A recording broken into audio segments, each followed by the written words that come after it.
Hey folks, Erick Stakelbeck here. Welcome to the Watchman Newscast live stream. We want to dig into Syria today. And man, the ramifications almost seem like it came out of nowhere in a sense, right? Because we kind of had this shaky status quo over the past 4 years or so where things had almost stabilized, is probably not the word to use. But look, Assad, with a heavy dose of assistance from the Iranian regime, Hezbollah, and Russia, pretty much had reconquered most of the country, but you had that pocket in the northwest where you had Turkish-backed jihadis linked to Al Qaeda, the Muslim Brotherhood, kind of ruling the roost.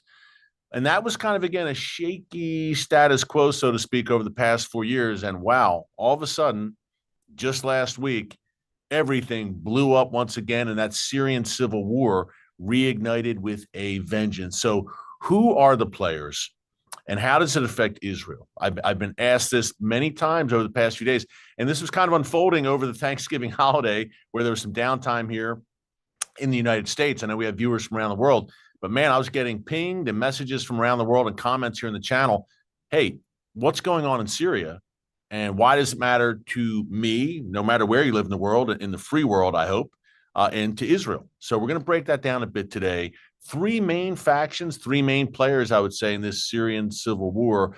At the end of the day, the two main factions, it's two sides of the same rotten coin. Let's just say that. So we're going to break down the players there. But let me start with a question. Is there anywhere in the world, and feel free to comment here in our chat. We've got the most educated audience on YouTube, I like to say, our watchmen and women on the wall. But do you notice this? And am I wrong here? If I am, correct me if I'm wrong. Everywhere the Iranian regime goes, misery and chaos follows. I don't think I'm wrong there. Number one, Iran itself, where this wicked regime has ruled for 45 years with a tyrannical iron fist. The people of Iran are the biggest victims of the Iranian regime. So that's number one, Iran. Number two, Gaza. Iran poured billions into Gaza, propping up Hamas and Palestinian Islamic Jihad. Now Gaza is in ruins. It's a miserable, miserable place. Self-inflicted, by the way, brought on by the Hamas regime that the people of Gaza voted in. And Iran's hooks were in there throughout over the past several years. So Iran itself, Gaza, then Lebanon, Hezbollah's power base, and now Lebanon, at least the south, is in tatters, parts of Beirut. Again, thanks to the Iran-backed Hezbollah jihadi group. Iran, Gaza, Lebanon, Syria, which we're about to break down, where Iran has been entrenched for over a decade. How about Yemen, where the Houthis are the most powerful force right now, the Iran-backed Houthis, and Iraq, where we've seen misery for over 20 years in every country, Iran itself, Gaza, Yemen, Syria, Iraq. Hey, the West Bank as well, Judea and Samaria, where Iran's trying to establish a foothold. Wherever the Iranian regime sinks its claws in, chaos and misery follows. I can't think of one instance in the world where the Iranian regime is playing a positive, constructive role. They're not trying to rebuild countries. They're literally tearing nations apart. The most war-torn, brutal, civil war-ravaged nations, arguably in the entire world, certainly in the Middle East, have one thing in common, folks. In particular, a few things in common, but this in particular, for purposes of our conversation today, Iran is there. There's a strong Iranian presence stirring things up, stirring the pot, and helping, if you can use that word, those countries devolve and descend into hellish chaos. This regime in Tehran, not the Iranian people, who are a great people. And I love the Iranian people. So many Iranian friends throughout the years, courageous Iranian reformers and freedom fighters. Iran is a Bible land, by the way. Remember, this is the land of Esther, Mordecai, Darius, Cyrus, from the pages of your Bible. Iran is ancient Persia. Modern day Iran is ancient Persia. It's an ancient Bible land. Not only that, here's something to encourage you before we get into the nitty gritty. Iran is home to the fastest growing church in the world. The numbers of Christians in Iran, despite relentless persecution and against all odds, are growing by leaps and bounds. Mostly underground churches, obviously, because if these born-again, Bible-believing Christians in Iran rear their heads above ground, they'll be locked up, tortured, or killed. We know how that script goes, courtesy of the Iranian regime. But man, should you not be encouraged about that, folks, about the future of Iran? And there's prophecies about Iran and the future of that nation. But be encouraged that God is moving in some of the darkest, most unlikely places. And the bottom line here is you can't stop the gospel. Even in Iran, which is one of the top three, I would say, anti-gospel regimes in the world, along with China, North Korea. They're good friends. By the way, some rumblings in South Korea today, martial law, at least temporarily declared, and now the leader of South Korea is backtracking on that, apparently. We're not going to break that down today on the live stream, but man, something to watch, because North Korea is a member of what I call the Gathering Storm Coalition: China, Russia, Iran, and yes, North Korea. So we'd like stability in South Korea, needless to say, so we're watching that as well. But a few of the charter members of that Gathering Storm Coalition are very involved right now in Syria. Iran and Russia, two of the four charter members. And I would call the Assad regime and the various Iran-backed jihadi groups as kind of, I guess, supporting players in the Gathering Storm. I've described this Gathering Storm coalition as Russia, China, Iran, North Korea at the head, Bashar al-Assad in Syria, Hezbollah, Hamas, the Houthis, etc., on the periphery, Belarus, Venezuela, Cuba, and then Turkey, another player in Syria. Folks, this is important, the discussion we're about to have about Syria, because all of the world's worst actors, essentially, other than China and North Korea, have essentially gathered in Syria right now. And guess what? They're turning their guns on each other. And for me, as an American, I'm sitting back, I'm watching them kill each other, and I'm saying, have at it, boys. Because at the end of the day, either Sunni jihadis of the Al-Qaeda, Muslim Brotherhood stripe, or the Iranian axis are going to be weakened. Perhaps both will be weakened when the dust settles, if it ever settles in Syria. But I'm getting ahead of myself. We're going to break this down. And again, I can't see the chat right now. I'll glance at it in a second, but I'm pretty sure our very educated audience would tend to agree that, man, wherever Iran's Ayatollahs sink their claws in, misery follows. There's nothing like it in the world. I mean, literally, if you think how toxic and poisonous this regime is, wherever they go, chaos, death, and destruction follows, and Syria is the ultimate test case. I want to break it down in a minute, why it matters to you, why it matters to Israel. Before I do, quick reminder to subscribe and click the notification bell so you get alerts every time a new video is posted here on the channel. Hey, we recently passed 1 million subscribers. Wow. For such a time as this, it goes without saying, we're bringing a message of biblical truth, cutting through the clutter, and making the world's most volatile, strategic, and chaotic region, the Middle East, hopefully make sense to you, no matter where you live. And now Israel is at the center of all of it. What happens in the Middle East does not stay in the Middle East, and events unfolding there right now will profoundly affect all of us. The Bible is very clear about that, needless to say. And even in the natural, they're affecting us, which brings me to our partner today. By the way, before we dig into Syria, I want to dig into my dear friends at Mer Panim. This is Giving Tuesday, the perfect day to support causes that support Israel. And Mer Panim is at the top of the list. You know, I've been partnering with them for years. IsraelCharity.org.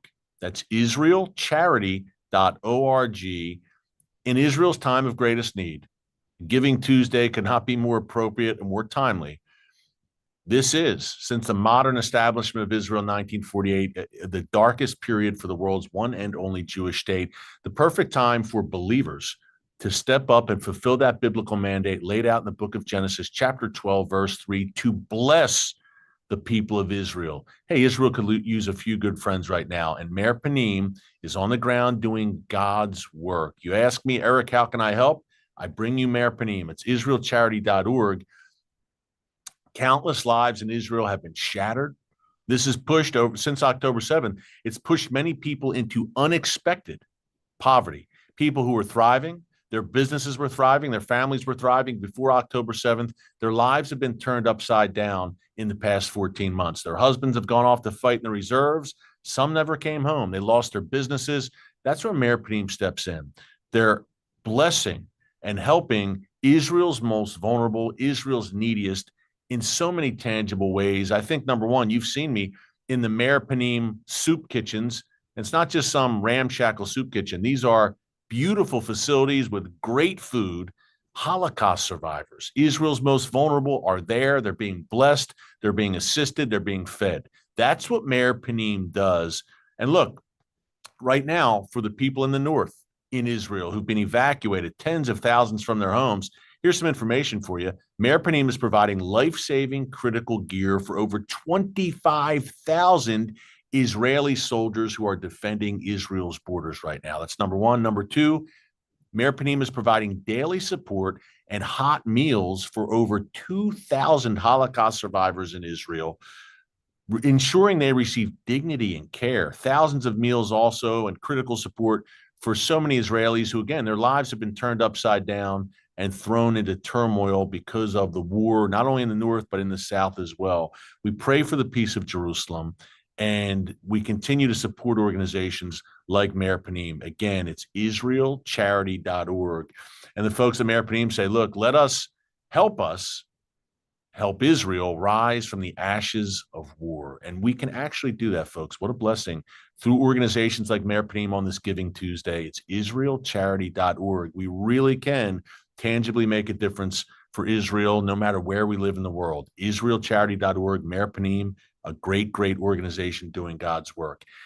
It's tough to see anyone doing God's work right now, at least among the combatants in Syria. So let's break it down. Three major factions, as I mentioned at the top. Now, one faction is, we'll call them HTS for short. Now, I want to say their name right. Hayat Tahrir al-Sham. Hayat Tahrir al-Sham. HTS for short. We'll just call them HTS. Now, HTS is a group, a conglomeration of Sunni jihadi groups. They are linked to Al-Qaeda, the Muslim Brotherhood. Perhaps there's some ISIS remnants in there as well. Who knows? But certainly they came out of the Al-Nusra Front. About 2016, HTS broke away. They didn't break away from the ideology. I'm sure there were some differences there that caused the breakaway. But nonetheless, this group, HTS, they're the main group, again, in this faction that's formed of various jihadis. HTS is the big dog. They derived from Al-Qaeda. In one sense, that's really all you need to know about who they are. And they want to plant the black flag of jihad over all of Syria and basically turn Syria into an Islamic state governed, if you can call it that, by Islamic Sharia law. They want essentially a caliphate in Syria. These are the so-called rebels. They aren't some freedom-loving rebels. These aren't the American revolutionaries. No, these are Islamic terrorists. The United States and other Western governments have designated them as such. These are Islamic terrorist organizations, led again by HTS, which came out of Al-Qaeda. There are also various Muslim Brotherhood-linked organizations alongside the Al-Qaeda-linked organizations. Needless to say, these are not nice people. And they are the driving force right now driving the revived, let's say, Syrian civil war. Remember, this started in Syria in March 2011. Yes, it has been that long, nearly 14 years. And as I said, the past 4 years, it was kind of shaky status quo. It's all out the window now. These Sunni jihadists that I'm describing, led by HTS, they basically, in northwestern Syria, near the Turkish border over the past 4 years, they've kind of ruled the roost there, but they were localized. Now they've broken out. And in the past week, they conquered Aleppo, mostly conquered. I've heard varying reports, some 90% of Aleppo conquered by these jihadis. And look, Aleppo is the second largest city in Syria. It's a big deal. Now they're driving, according to some reports, their drive is stalled a bit as Iran and its allies regroup and fight back, and more on them in a second. But they're driving towards Hama, which is dozens of miles south of Aleppo, another major city, Hama, that's Hama. Could they eventually drive all the way to Damascus? That's a big question. And for prophetic purposes, can you say Isaiah 17? We'll break that down more a bit later in this live stream. But that's the first faction. They're Islamic terrorists. They're Sunni jihadists with Al-Qaeda links and Muslim Brotherhood links. Enough said. These are not good people. That's number one. But number two, the main faction they're fighting, I mentioned they're two sides of the same rotten coin. They're fighting the Iranian axis. Remember, Iran, as we've been saying throughout this live stream, sunk its claws into Syria really shortly after 2011 when the civil war there broke out. Why? And I talked about this on yesterday's live stream. Syria for Iran, too big to fail. Meaning, Syria, look, it's right in between Iraq and Lebanon, right? And for Iran to transit weapons into the hands of its crown jewel, its chief terror proxy, the main ring on its ring of fire, Hezbollah in Lebanon, you got to go through Syria. So Iran has spent close to 14 years funneling successfully and in some cases unsuccessfully due to Israeli airstrikes, funneling weapons through Syria into the hands of Hezbollah in southern Lebanon. That's why Iran could not afford to see Bashar al-Assad fall in Syria. That's why Iran threw its hat in the ring. They dragged Hezbollah into Syria with them as well. Thousands of Hezbollah fighters. And then Russia. They called in the big reinforcements in 2015. Russia came on down in September 2015. So you've had this alliance of the Assad regime, the ruling government in Syria, Iran, Hezbollah, Russia, and Russian air power in specific. There's thousands of Russian troops in Syria too, though. And then these various Shia jihadis from Pakistan, Iraq, and Afghanistan. They've all converged on Syria. You've got two dark forces fighting each other. I'm not going to get into the theological weeds on Shia, Sunni, and everything. I don't want to confuse people. Know this. Some 85% of the world's Muslims are Sunni. The Shia are a minority sect, and Iran is the biggest Shia powerhouse in the world. And Hezbollah is a Shia organization. But 85% of the world's Muslim, or roughly 85%, are Sunni. So you've got Sunni jihadis on one side, Al-Qaeda Brotherhood types, etc. And on the other side, you've got Iran, Assad, Hezbollah with heavy Russian backing. So pick them, right? I mean, either side, you're not going to have Jeffersonian, freedom-minded, democracy-minded people, needless to say. And you also have the Turkey factor. There's a group called also the SNA, the Syrian National Army, backed by Turkey, aligned with the jihadis. I know it's getting convoluted. Bear with me. Turkey's role in this cannot be understated. It's believed by many that the Sunni jihadis are supported by Turkey. Now, this is where the plot thickens. Turkey, number one, is a NATO member. And number two, look, I documented this for years. As a matter of fact, I wrote a book about it in 2015 called ISIS Exposed, in which I detailed Turkish support for ISIS. Yes, Turkey, which borders Syria, was enabling ISIS terrorists to transit through their country and on into Syria. Remember, there was that pipeline flowing from the United States and Europe, young jihadis here in the West, from the US and Europe. They land in Turkey, they then transit over the border into Syria and join up with ISIS. And unfortunately, many of them returned home to bring the jihad here on American and European soil. But Turkey supported all this. It looked the other way, and it enabled this. And it continues to do that with these terrorists in northwestern Syria. How actively is Turkey supporting the Sunni jihad and this offensive they're on right now in Syria? We don't quite know. But I can tell you this. Well, we'll get to Israel in a minute. How about that? Because in a weird way, this is happening because Israel has had such a smashing success against Iran and Hezbollah in recent months. But so you've got Turkey on that Sunni side, and you've got Russia on that Shia side. Two major players there.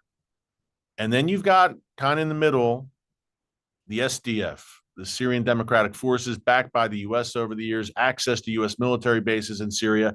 You've got the Syrian Kurds. You've got some Syrian Christians. You've got some more moderate Syrian Arabs kind of in the middle. And already we have reports of the Sunni jihadis killing and persecuting and targeting the Kurds. This shouldn't surprise you because Turkey, under Erdogan, they're an avowed enemy of the Kurds. They see the Kurds as an existential threat to their regime. Are you still with me? And this, by the way, this is the very, very kind of Cliff Notes rudimentary version of what's happening in Syria.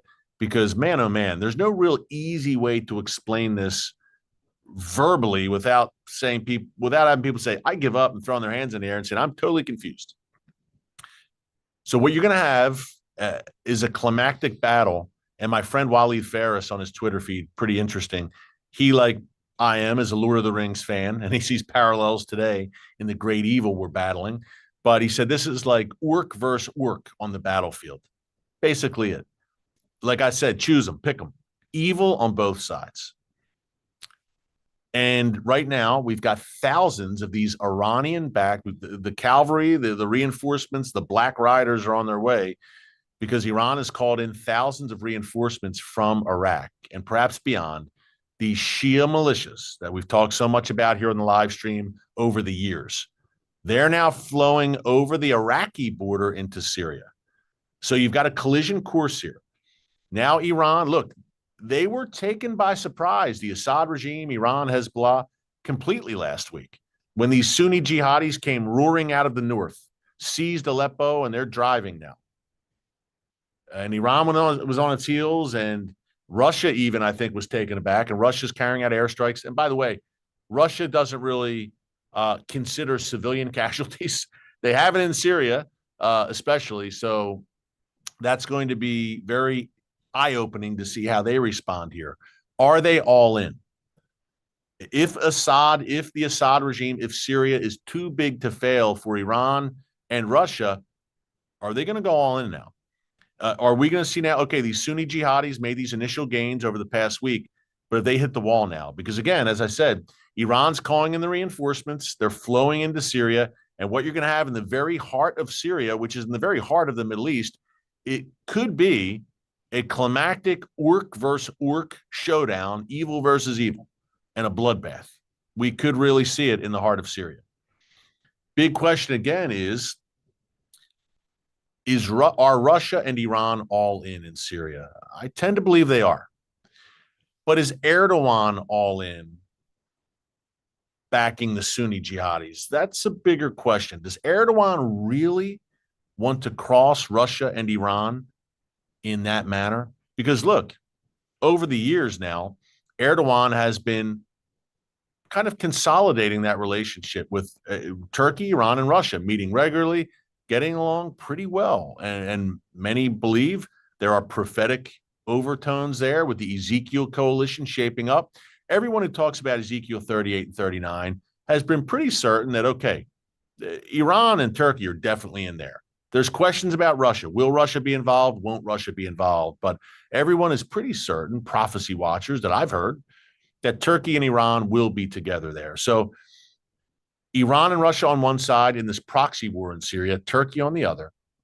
But there are reports already that leaders from Turkey, Russia, and Iran, diplomats, may be meeting this week.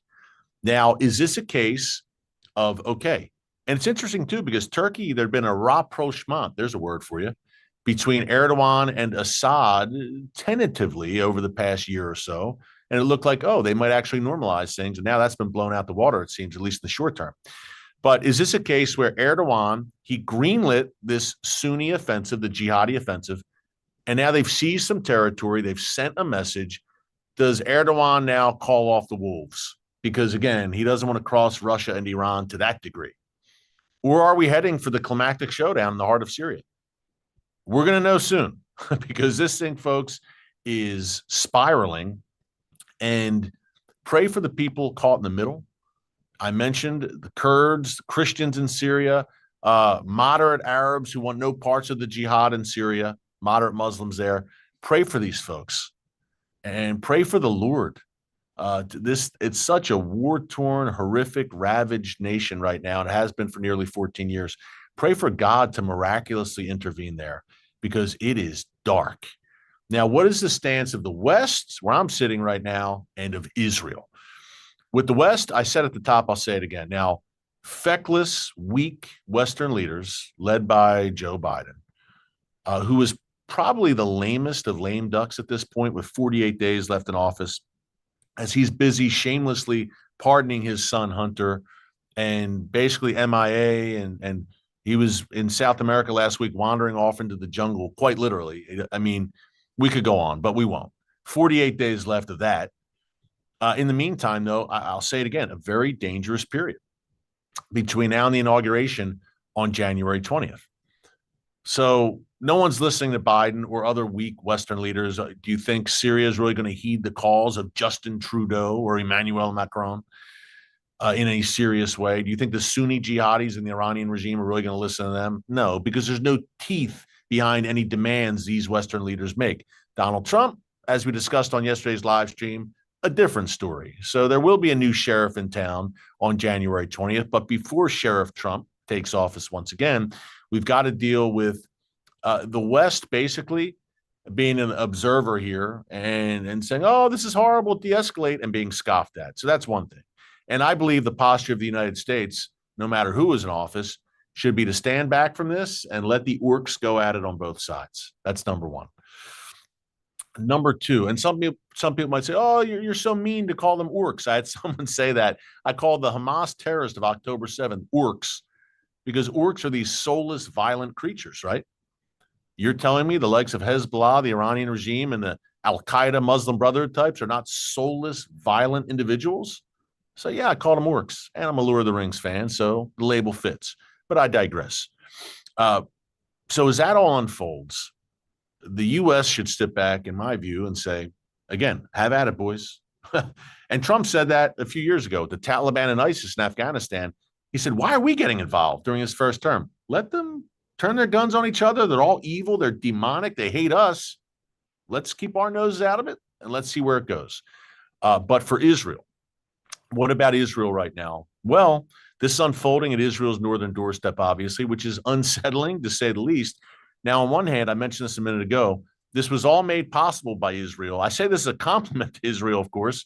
We've documented here in the live stream how Israel has smashed Hezbollah into submission to the point where Hezbollah was begging for a ceasefire, which Hezbollah has already broken, as we detailed again on yesterday's live stream. By the way, if you miss any of our live streams, make sure to subscribe and click the notification bell because this is happening, folks, unfolding so fast that we don't want you to miss any videos, any updates here. But real simple. Israel smashed Hezbollah. Israel weakened Iran severely. And the Sunni jihadis, who'd basically been biding their time the past 4 years, saw an opening, a golden opportunity. And with prodding from Turkey, they took action and they made their move. Real simple. Hezbollah right now and Iran are in a very weakened state. Assad's always been weak. He's beholden and relying on these outside actors. That's why he invited them in. And Russia is distracted in Ukraine. They've taken heavy losses in that war.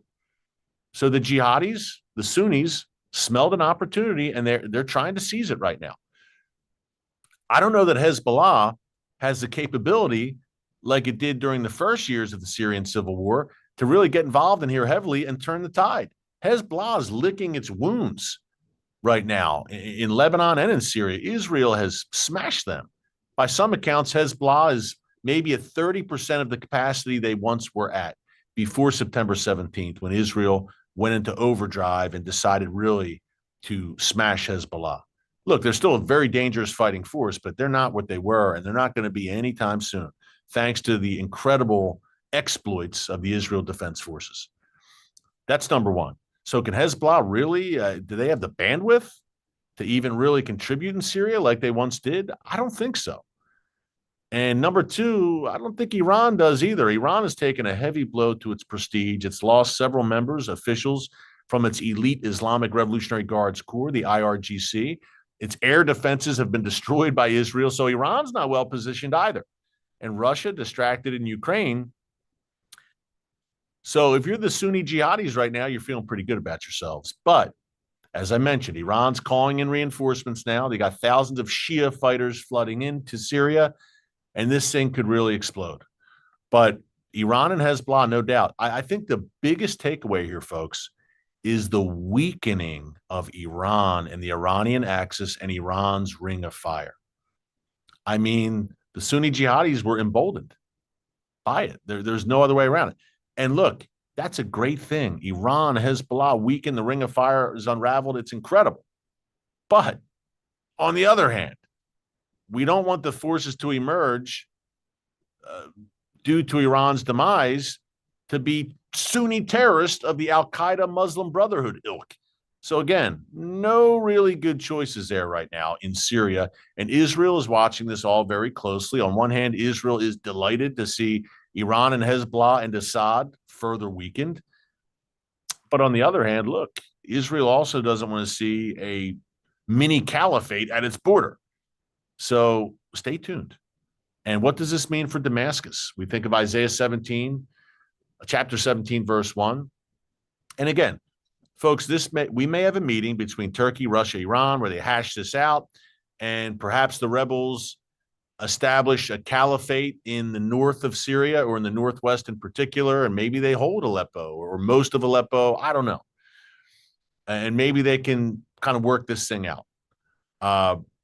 But in the meantime, Damascus, and it might not be in this go round, but eventually, I hate to say it, but I'm telling you what the Bible says that, and to my knowledge, again, comment if I'm wrong, Damascus has never been completely razed to the ground or destroyed as a city. And yet Isaiah 17 verse 1 says Damascus will become a ruinous heap. It will cease to be a city. What do you think? Are these birth pangs right now in the run up to that? Who knows? But watch Syria. I mean, in a prophetic sense, and I think of that Ezekiel invasion force, and they come down on the mountains of Israel. To get onto the mountains of Israel, you pretty much have to cross through Syria over the Golan. You come through Lebanon as well, but Syria will be a major factor, I think, in the days to come in a prophetic sense. So we are watching it very, very closely. Thanks so much for joining us today. I'm sure we'll have more on this tomorrow. It is a rapidly developing situation. Until then, God bless you. Keep it all in prayer, and remember, never hold your peace. Hey everyone, thanks for checking out the Watchman Newscast. Make sure you hit the subscribe button so you never miss an upload, and tap the bell icon so you're notified every time a new video is posted. And don't forget to share your thoughts, insights, and comments below. Thanks for watching. We'll see you back here tomorrow.